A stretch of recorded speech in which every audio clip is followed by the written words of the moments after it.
Magandang hapon mga kabay. So ito yung pangalawa ko na repair mga kabay. 39400. Ayan. 39400. So ayan mga kabay, sasaksak po natin. Ang model pala nito mga kabay ay DWP 849X. Ayan, car polisher ng DeWalt. Ayan. So ititesting natin mga kabay. Ayan, sasaksak lang natin. So wala po siyang power mga kabay. Ginaganon-ganon ko po yung puno ng cord kasi baka may putol. So kung may putol yon, kung hindi naman siya natuluyang naputol, aandar dapat siya. Pero ito wala. So hindi ko rin masasabi na putol. Check muna natin yung sa carbon niya mga kabay. Baka kasi wala na rin carbon. Ayan. So yan mga kabay, maiksi na po yung carbon niya. Ayan. So titingnan din po natin yung kabila. Ayun. So yan mga kabay, labas na po yung stopper niya. Ayan. Yung po yung stopper niya yung nasa gitna. Ayan, yung bilog. Ayan. Pansinin nyo po yung kabila, wala. Oh. Ayan. Pansinin nyo po, ayan. Oh. So ibig sabihin ito yung may stopper. Yan, pag lumabas na yung mga kabay, hindi na talaga gagana yung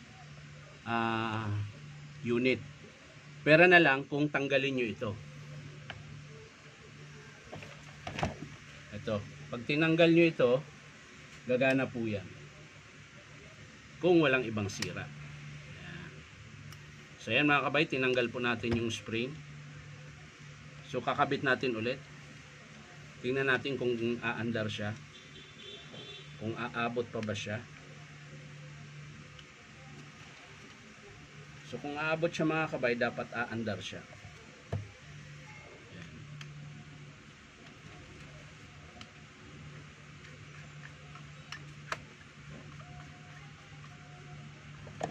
Sa kabila rin mga kabay, ganun din gagawin natin. Dapat aandar siya kung wala siyang ibang sira. Ayan. Kung carbon lang talaga ang sira, ang dahilan kung bakit di siya gagana, dahil doon sa tinanggal natin yung stopper. So titingnan natin mga kabay, sasaksak natin.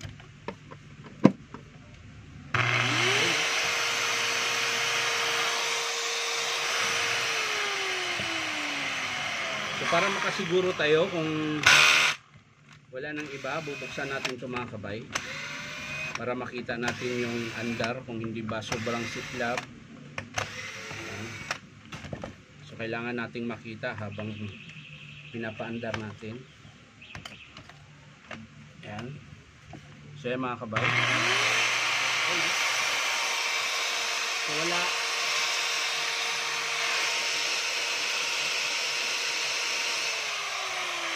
So normal po yung siklab niya. So ibig sabihin mga kabay, carbon brush lang po yung sira. So kakabitan natin ng carbon mga kabay, kunin ko lang sa baba. So yan mga kabay, ito na po yung carbon niya. So ang part number ng carbon niya mga kabay, babasahin ko na lang dahil masyadong maliit. IN398327. Ulitin ko mga kabay. IN398327. Yan, yan po yung carbon brush niya. Ayan. So kakabit na po natin mga kabay.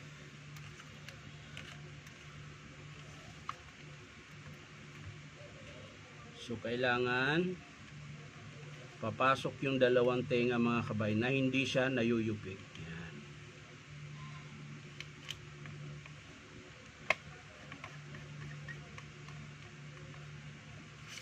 So sa kabila rin mga kabay, ganun din. Papalitan din po natin.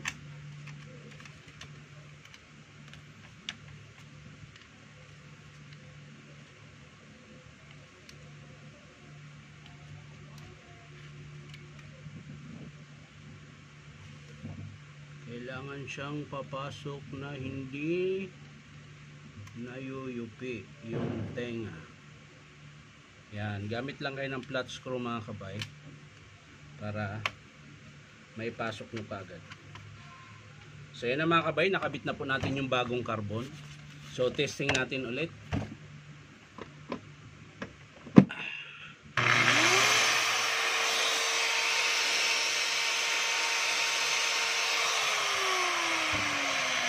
So okay na siya mga kabay, sasara ko na.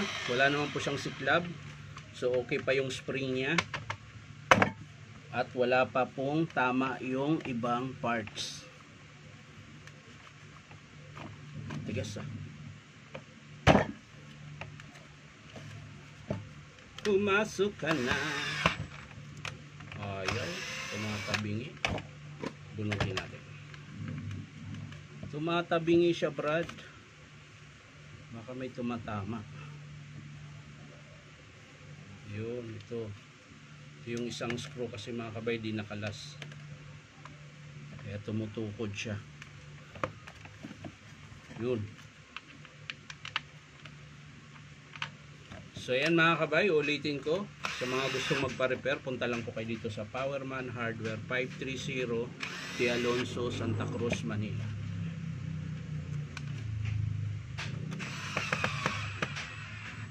Wala nang battery ang aking cordless.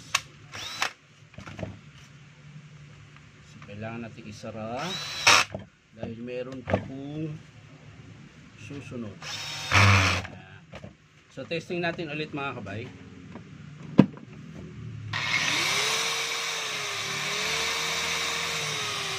Ilagay natin sa ayan, sa pinakamababa. Ayan, 600. So yung kanina mga kabay, sa ano yon, 3.5. So balik lang natin na doon dahil doon nakalagay. Ayan.